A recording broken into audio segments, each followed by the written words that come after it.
Hello दोस्तों, आज हम डिस्कस करने जा रहे हैं storm in a tea cup, the physics of everyday life, जो कि फिजिक्स को सरल तरीके से समझने के लिए एक बहुत ही इंटरेस्टिंग बुक है। हेलेन चेस्की यूनिवर्सिटी कॉलेज ऑफ लंदन के मैकेनिकल डिपार्टमेंट में लेक्चरर हैं। हेलेन एक फिजिसिस्ट हैं। BBC programme on physics the ocean and the atmosphere Helen के द्वारा प्रेजेंट किया जाता रहा है। Colour, spectrum of science, orbit, operation iceberg, super senses and Dara of brain science club. Helen focus magazine के लिए एज ए कॉलमिस्ट का काम करती हैं। उन्हें PPA columnist of the year in 2014 के लिए शॉर्टलिस्ट किया गया था। गार्जियन के लिए उन्होंने कई आर्टिकल्स भी लिखे हैं। इंट्रोडक्शन। हम लोग प्लैनेट अर्थ और यूनिवर्स के एज पर रहते हैं। हमारी दुनिया तरह तरह के पैटर्न से भरी हुई है। एक क्लियर नाइट में कोई भी अनंत सितारों की तारीफ कर सकता है। हर मानव सभ्यता ने सितारों को देखा है, लेकिन किसी ने उन्हें टच नहीं किया है। यहाँ पृथ्वी पर हमारा घर अपोजिट है, मेसी है, परिवर्तनशील, नवीनता के साथ और उन चीज़ों से भरा हुआ है जिन्हें हम हर रोज़ छूते और बदलते हैं। यही वो जगह है जहां आपको ध्यान देना चाहिए अगर आप इंटरेस्टेड हैं यह जानने के लिए कि यूनिवर्स कैसे काम करता है। भौतिक दुनिया चौंकाने वाली विविधता से भरी है। सेम प्रिंसिपल्स और सेम एटम्स के विभिन्न तरीकों से संयोजन के कारण परिणामों का समृद्ध उपहार उत्पन्न होता है। लेकिन यह विविधता बेतरतीब नहीं है मेरे दोस्तों, ये पैटर्न से भरा है। देखिए, यदि आप अपने चाय में दूध डालते हैं और इसे जल्दी से चलाते हैं तो आप एक swirl देखेंगे। दो तरल पदार्थों का एक swirl यानी भंवर देखेंगे, जो मुश्किल से स्पर्श करते हुए एक दूसरे के चक्कर लगाते हैं। आपके चाय के प्याले में लिक्विड्स के पूरी तरह मिल जाने से पहले स्पाइरल कुछ ही सेकंड्स तक रहता है, लेकिन यह उतनी देर तक तो था कि आप लिक्विड्स को मिक्स होते हुए अच्छी तरह से देख सकें। एक ब्रीफ रिमाइंडर की तरह लिक्विड्स सुंदर स्वर्लिंग पैटर्न्स में मिक्स होते हैं और ना कि इंस्टेंटेनियसली या तुरंत मिक्स हो जाएं। इसी कारण से सेम पैटर्न्स को हम अलग अलग जगह पर भी देख सकते हैं। यदि आप अंतरिक्ष से पृथ्वी पर नीचे देखते हैं तो आप अक्सर बादलों में बहुत सिमिलर swirls देखेंगे, जहां गर्म हवा और ठंडी हवा सीधे मिलने की बजाय एक दूसरे के चारों ओर ऐसे घूमते हैं जैसे कि वॉल्स कर रहे हैं। ब्रिटेन में ये swirls अटलांटिक के अक्रॉस वेस्ट से नियमित तौर पर आते हैं, जो हमारे वेदर को चेंज करते रहते हैं। कूल एयर और वार्म एयर एक दूसरे को सर्किल बनाते हुए चेज करते रहते हैं और आप ये पैटर्न सैटेलाइट इमेज में क्लियरली देख सकते हैं। हम इस swirl को डिप्रेशन साइक्लोन के नाम से जानते हैं और हम हवाओं में रैपिड चेंजेस अनुभव करते हैं। एक घूमता हुआ स्टॉर्म और स्टर्ड चाय के मग में बहुत कुछ कॉमन हो सकता है, लेकिन पैटर्न्स में समानता कोई कोइंसिडेंस नहीं है। यह एक संकेत है कि कोई ऐसी फंडामेंटलिटी है जो छिपी है, जो कि इन सभी तरह के फॉर्मेशंस में एक सिस्टमैटिक बेसिस है। मनुष्यों द्वारा खोजा गया है, मनुष्यों द्वारा जांचा गया है। यह प्रोसेस ऑफ डिस्कवरी, खोज की प्रक्रिया का विज्ञान है। अपनी समझ को टेस्ट करना, लगातार शोधन और नए तथ्यों को खोजना, जिसके उजागर होने से हमारी समझ विकसित होती है। कभी कभी एक पैटर्न को समझना आसान होता है, लेकिन कभी कभी कनेक्शन जितना डीप होता है तो उतना संतोषजनक लगता है जब उस कनेक्शन का उजागर होता है।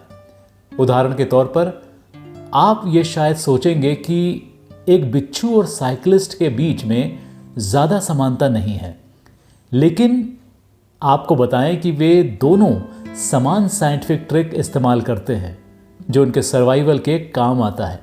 यद्यपि उल्टे तरीके से वे उसे करते हैं। नॉर्थ अमेरिकन डेजर्ट में एक अमावस्या के समय रेगिस्तान शांत और ठंड से भरा रहता है। यहाँ कुछ भी खोजना इम्पॉसिबल प्रतीत होता है। क्योंकि भूमि पर सिर्फ हल्के मध्यम स्टारलाइट की रोशनी से ही दिखाई देना संभव हो पाता है। लेकिन एक खजाना खोजने के लिए आपको अपने आप के विशेष फ्लैश लाइट से लैस होना होगा और अंधेरे में जागना पड़ेगा। फ्लैश लाइट ऐसी होनी चाहिए जो हमारे स्पीशीज के लिए इनविजिबल हो। अल्ट्रावायलेट लाइट जैसे ही किरण नीचे पड़ती है, यह कहना असंभव होगा कि वह कहां पॉइंट कर रही है, क्योंकि वह इनविजिबल है। तब एक फ्लैश होता है और अंधेरे रेगिस्तान का अंधेरा नष्ट हो जाता है। यह एक बिच्छू या स्कॉर्पियन है। इसी तरीके से वाइल्ड लाइफ एंथुसियास्ट बिच्छू को खोजते हैं। इन काले अरैक्निड्स के पास एक ऐसा पिगमेंट होता है जो उनके एक्सोस्केलेटन में होता है कि अल्ट्रावायलेट लाइट को लेकर ऐसी रोशनी वापस भेजते हैं जो हम देख सकते हैं। यह सचमुच में एक क्लेवर टेक्निक है। लाइट के इस ट्रिक को फ्लोरोसेंस कहते हैं। ब्लू ग्रीन स्कॉर्पियन ग्लो को एक एडेप्टेशन की तरह सोचा जाता है ताकि वे एक सर्वश्रेष्ठ छुपने की जगह तलाश सके। अल्ट्रावायलेट लाइट या पराबैंगनी लाइट हर समय चारों तरफ है, लेकिन अंधेरे में जब सनसेट होता है तो ज़्यादातर विजिबल लाइट चली जाती है और सिर्फ अल्ट्रावायलेट लाइट ही बचती है। इसलिए अगर स्कॉर्पियन बाहर है तो वह ग्लो करेगा और इसे स्पॉट करना आसान हो जाएगा। क्योंकि दूसरी ब्लू और ग्रीन लाइट नहीं है, इसलिए उसे पता होता है कि उसे ज़रूरत है छुपने के लिए अच्छा कार्य करना। यह एक एलिगेंट और इफेक्टिव सिग्नलिंग सिस्टम है, या था, जब तक कि मनुष्यों ने नहीं खोज की।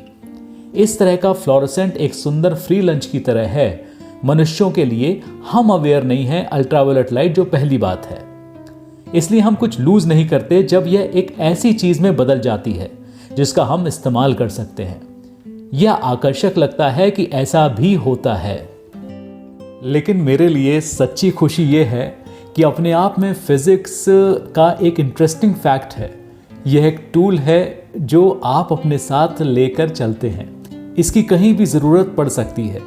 इन दिस केस वही फिजिक्स दोनों साइक्लिस्ट और बिच्छू को सरवाइव करने के लिए मदद करती है। यही भौतिकी से टॉनिक अल्ट्रावायलेट लाइट में ग्लो करता है, चूँकि क्विनाइन फ्लोरोसेंट होता है जो कि टॉनिक में है। और इसी तरीके से लॉन्ड्री ब्राइटनेस और हाइलाइटर पेन अपने जादू का काम करते हैं। अगली बार जब आप हाईलाइट किए हुए पैराग्राफ को देखें तो अपने दिमाग में बेयर कर लें कि हाइलाइटर इंक भी एक अल्ट्रावायलेट डिटेक्टर की तरह काम कर रहा है। अगर आप अल्ट्रावायलेट लाइट को डायरेक्टली भी नहीं देख रहे हैं तो आप इसकी ग्लो के कारण यह जानते हैं कि यह है। ऑर्थर हेलन कहती हैं कि मैंने फिजिक्स इसलिए स्टडी किया क्योंकि फिजिक्स चीज़ों को एक्सप्लेन करती है जिसमें मैं इंटरेस्टेड थी। फिजिक्स मुझे मौका देती है कि चारों तरफ मैकेनिज्म को देखें जो हमारी दुनिया को हर दिन चलाती है। हाई विजिबिलिटी जैकेट में जो पिगमेंट होते हैं वह अल्ट्रावायलेट रेज को अब्जॉर्ब करते हैं और वापस विजिबल लाइट भेज देते हैं। जो ट्रिक स्कॉर्पियन यूज करते हैं यह सेम ट्रिक से काम करता है, लेकिन उल्टे कारण के लिए। साइक्लिस्ट ग्लो करना चाहता है ताकि उन्हें आसानी से देखा जा सके और सेफ हो सकें। इस तरह का फ्लोरोसेंट बहुत सुंदर होता है। यद्यपि मैं एक प्रोफेशनल फिजिसिस्ट हूँ, बहुत सारी चीज़ें जो मैंने खुद के लिए की उनमें लेबोरेटरीज, कंप्यूटर सॉफ्टवेयर या एक्सपेंसिव एक्सपेरिमेंट्स को इन्वॉल्व नहीं किया। सबसे ज़्यादा संतोषजनक खोजें मुझे रैंडम चीज़ों से मिली और जिनके साथ खेलते समय जब मुझे साइंस नहीं करना था तभी। फिजिक्स सभी जगह अप्लाई होता है, चाहे आपका किचन हो या गार्डन हो या सिटी स्ट्रीट। एक टोस्टर से आप फिजिक्स के कुछ फंडामेंटल लॉज ज़रूर सीख सकते हैं। फिजिक्स बहुत ही ऑसम है क्योंकि सेम पैटर्न्स आपको हर जगह मिलेंगे जो कि यूनिवर्सल है। वही पैटर्न्स आपके किचन में भी मिलेंगे और अंतरिक्ष की गहराइयों में भी। आपको टोस्टर को देखने का एडवांटेज यह है कि आपको यूनिवर्स के टेम्परेचर के बारे में चिंता किए बिना आप जानते हैं कि आपका टोस्ट गर्म हो चुका है। लेकिन जैसे ही आप पैटर्न से फेमिलियर हो जाते हैं, आप उसे कई अन्य जगहों पर भी पहचान लेंगे। साइंस ऑफ एवरीडे को सीखना इस दुनिया के बैकग्राउंड नॉलेज का सीधा रास्ता है जिसे हर सिटीजन को जानने की ज़रूरत है, जिससे कि वह सोसाइटी में पूर्ण रूप से पार्टिसिपेट कर सके। क्या आपने कभी एक कच्चे अंडे और बॉयल्ड अंडे को बिना उनके छिलके हटाए अलग करने की कोशिश की है? यह करने का एक आसान तरीका है। अंडे को एक स्मूथ और हार्ड सरफेस पर रख दीजिए और उसे स्पिन कीजिए। कुछ सेकंड्स के बाद अंडे के आउटर शेल को एक उंगली से टच कीजिए, सिर्फ उतना ही जिससे कि एक अंडे को रोक सकने के लिए काफ़ी हो। अंडा वहाँ बैठा रह सकता है, स्टेशनरी हो सकता है, लेकिन कुछ 1 या 2 सेकंड के बाद हो सकता है कि धीरे से घूमना शुरू कर दे। कच्चा और बॉइल्ड एग दोनों बाहर से एक ही जैसे लगते हैं, लेकिन अंदर से अलग अलग हैं और वहीं से सीक्रेट का पता चलता है। अगर आप एक बॉइल्ड अंडे को रोकते हैं तो आपने एक पूरे सॉलिड ऑब्जेक्ट को रोका है। जब आप एक कच्चे अंडे को रोकते हैं तो आपने सिर्फ उसके शेल को रोका है, उसके अंदर की लिक्विड ने घूमना बंद नहीं किया है। इसलिए कुछ सेकंड्स के बाद शेल फिर से घूमना शुरू कर देता है, क्योंकि वह अंदर से ड्रैग हो रहा है। अगर आप मुझ पर विश्वास नहीं करते तो जाइए और एक अंडे को लेकर ट्राई कीजिए। यह फिजिक्स का एक प्रिंसिपल है कि ऑब्जेक्ट सेम तरह के मूवमेंट्स में कंटिन्यू करते रहते हैं जब तक आप उस पर कोई पुश या पुल नहीं लगाते हैं। इस केस में अंडे का total amount off spin same रहता है, क्योंकि इसके लिए परिवर्तन का कोई कारण नहीं है। इसे कंजर्वेशन ऑफ एंगुलर मोमेंटम कहा जाता है। यह सिर्फ एक्स पर ही कार्य नहीं करता, बल्कि हबल स्पेस टेलीस्कोप में वही कार्य करता है। हबल स्पेस टेलीस्कोप हमारे प्लैनेट का चक्कर 1990 से लगा रहा है, जिसने कॉस्मोस के हजारों स्पेक्टैकुलर इमेजेस भेजे हैं, जैसे कि मार्स की तस्वीरें, rings of Uranus, oldest stars in milky way, Sombrero Galaxy, giant crab nebula. लेकिन जब आप अंतरिक्ष में फ्रीली फ्लोट कर रहे हैं तो आप अपने पोजीशन को कैसे स्थिर करके रखेंगे? जब टेलीस्कोप प्रकाश की सूक्ष्म रोशनी उस पॉइंट को देर तक स्थिर दृष्टि से देख रहा है, आप कैसे जानेंगे कि आप किस तरफ फेस कर रहे हैं? हबल में 6 जाइरोस्कोप्स हैं। हर एक व्हील है जो कि 19,200 रेवोल्यूशंस पर सेकेंड की स्पीड से घूम रहा है। कंजर्वेशन ऑफ एंगुलर मोमेंटम के अनुसार उन व्हील्स को रोकने के लिए कुछ नहीं है तो उसी रेट से स्पिन करते रहेंगे और स्पिन एक्सिस भी उसी डायरेक्शन में पॉइंटेड रहेंगे, क्योंकि उसके पास कोई कारण नहीं है कि मूव करे। जाइरोस्कोप हबल को एक रेफरेंस दिशा देता है, जिसके कारण ऑप्टिक्स एक दूरस्थ डिस्टेंट ऑब्जेक्ट पर स्थिर रहे जब तक की जरूरत है। यही फिजिकल प्रिंसिपल जो कि हमारे सिविलाइजेशन का एक एडवांस टेक्नोलॉजी है, वही टेक्नोलॉजी एक अंडे की मदद से आपके किचन में डिमॉन्स्ट्रेट किया जा सकता है। इसी कारण से आई लव फिजिक्स। फिजिक्स में आप वो सभी चीज़ें सीखते हैं जो कहीं ना कहीं काम आ जाएगी, और यह एक बहुत बड़ा एडवेंचर है, क्योंकि आप नहीं जानते हैं कि आपको कहाँ से कहाँ ले जाएगा। जहाँ तक हम जानते हैं फिजिकल लॉज जो हम यहाँ ऑब्जर्व करते हैं अर्थ पर, वह यूनिवर्स में सभी जगह अप्लाई होता है। बहुत सारे यूनिवर्स के नट्स बोल्ट्स सभी को एक्सेसिबल हैं। आप स्वयं टेस्ट कर सकते हैं, वह प्रिंसिपल सभी जगह अप्लाई होता है। आप अपने नॉलेज की जानकारी लेकर बाहरी दुनिया में निकलते हैं तो यह दुनिया अलग लगती है। मनुष्य को इस दुनिया के लिए जिज्ञासा है और हमें अपनी क्यूरियोसिटी को सेटिस्फाई करने पर एक खुशी मिलती है। या अगर आप अपनी जर्नी ऑफ डिस्कवरी दूसरों के साथ शेयर करते हैं और फिजिकल प्रिंसिपल्स जो आप सीखते हैं खेलने के दौरान, वह भी नई मेडिकल टेक्नोलॉजी में अप्लाई होती है। Weather, mobile phones, self cleaning clothes और फ्यूजन रिएक्टर्स, आज की मॉडर्न लाइफ कॉम्प्लेक्स डिसीजन से भरी हुई है। हमारी दुनिया इतनी कॉम्प्लेक्स है कि हर एक डिटेल को कोई नहीं समझ सकता है, लेकिन बेसिक प्रिंसिपल्स एक शानदार वैल्यूएबल टूल्स हैं जिसे आप अपने साथ ले जा सकते हैं। सभी कारणों की वजह से मैं सोचती हूं कि फिजिकल टॉयज इस दुनिया में जस्ट फन से कहीं ज्यादा है। I am a huge fan of fun. Science सिर्फ फैक्ट्स कलेक्शन के बारे में नहीं है, चीजों को कार्य करने के लिए एक लॉजिकल प्रोसेस है। हमारी दुनिया को समझने के लिए क्रिटिकल थिंकिंग आवश्यक है। हमें सबूतों को देखने में सक्षम होना चाहिए और तय करने में कि क्या हम उनसे सहमत हैं। हमारी कलेक्टिव रूप से ह्यूमन जर्नी मानव यात्रा का हिस्सा है। विज्ञान की बात यह है कि हर कोई डेटा को देख सकता है और एक तर्कपूर्ण निष्कर्ष पर आ सकता है। सबसे पहले ये निष्कर्ष भिन्न हो सकते हैं, लेकिन फिर आप अधिक डेटा एकत्र करते हैं जिससे आपको दुनिया के एक विवरण और दूसरे के बीच निर्णय लेने में मदद मिलती है और अंत में निष्कर्ष मिलते हैं। यह वही है जो विज्ञान को अन्य अनुशासनों से अलग करता है। विज्ञान हमेशा गलत साबित करने की कोशिश कर रहा है, क्योंकि यही पता लगाने का सबसे तेज तरीका है कि वास्तव में क्या हो रहा है।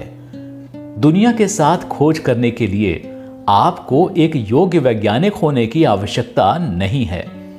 कुछ बुनियादी भौतिक सिद्धांतों को जानने से आप अपने लिए बहुत सी चीजों पर काम करने के लिए सही रास्ते पर आ जाएंगे। कभी कभी यह एक संगठित प्रक्रिया नहीं होती। जिक्सॉ पजल के टुकड़ों की तरह लगभग खुद को जगह पर रख लेते हैं। खोज की मेरी पसंदीदा यात्रा में से एक निराशा के साथ शुरू हुई। मैंने ब्लूबेरी जैम बनाया और यह पिंक कलर का हो गया। रंग तरल की अम्लता पर भी निर्भर करता है। आप इसके साथ रसोई में बहुत कुछ सीख सकते हैं। आपके पास रसोई घर में जो कुछ है उससे आप परिणामों का पूरा इंद्रधनुष उत्पन्न कर सकते हैं। मुझे यह खोज पसंद है। एंथोसाइनेंस हर जगह हैं। एंथोसाइनेंस पिगमेंट्स होते हैं जो पौधों को जीवंत रंग देते हैं। पर्पल वर्बीना फ्लावर्स, रेड कैबेज, संतरे और बहुत से अन्य लाल और बैगनी पौधे। ब्लूबेरी जो कि ब्लू कलर के इसलिए होते हैं क्योंकि उनमें एंथोसाइनेंस होते हैं। यह पुस्तक उन छोटी छोटी चीजों को जोड़ने के बारे में है जिन्हें हम रोज देखते हैं इस बड़ी दुनिया में जिसमें हम रहते हैं। पॉपकॉर्न, कॉफी के दाग और रेफ्रिजरेटर मैग्नेट जैसी छोटी छोटी चीजों के साथ खेलने से स्कॉट के अभियानों, चिकित्सा परीक्षणों और हमारी भविष्य की ऊर्जा जरूरतों को हल करने पर प्रकाश डाला जा सकता है। प्रत्येक अध्याय रोजमर्रा की दुनिया में कुछ छोटे से शुरू होता है, कुछ ऐसा जो हमने कई बार देखा होगा लेकिन अकेले कभी सोचा नहीं होगा। प्रत्येक अध्याय के अंत तक हम अपने समय के कुछ सबसे महत्वपूर्ण साइंस और टेक्नोलॉजी की व्याख्या करने वाले समान पैटर्न देखेंगे। प्रत्येक छोटी खोज अपने आप में पुरस्कृत होती है, लेकिन वास्तविक खोज तब पूरी होती है जब टुकड़ों को एक साथ रखा जाता है। दुनिया कैसे काम करती है? दुनिया को चलाने वाली चीज देखकर आपका नजरिया बदल जाता है।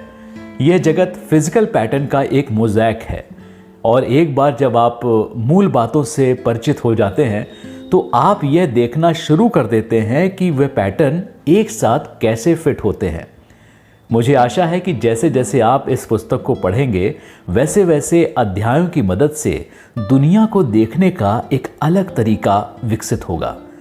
इस पुस्तक का अंतिम अध्याय इस बात की खोज है कि कैसे पैटर्न हमारे 3 जीवन समर्थन प्रणालियों, मानव शरीर, हमारे ग्रह और हमारी सभ्यता को बनाने के लिए पैटर्न किस तरह से इंटरलॉक करते हैं। लेकिन आपको मेरे पर्सपेक्टिव से सहमत होना नहीं है। विज्ञान का सार आपके अपने सेटिस्फैक्शन के लिए है। सिद्धांतों के साथ प्रयोग करना, सभी उपलब्ध साक्ष्यों पर विचार करना और फिर अपने निष्कर्ष पर पहुंचना है। चाय का प्याला तो शुरुआत है।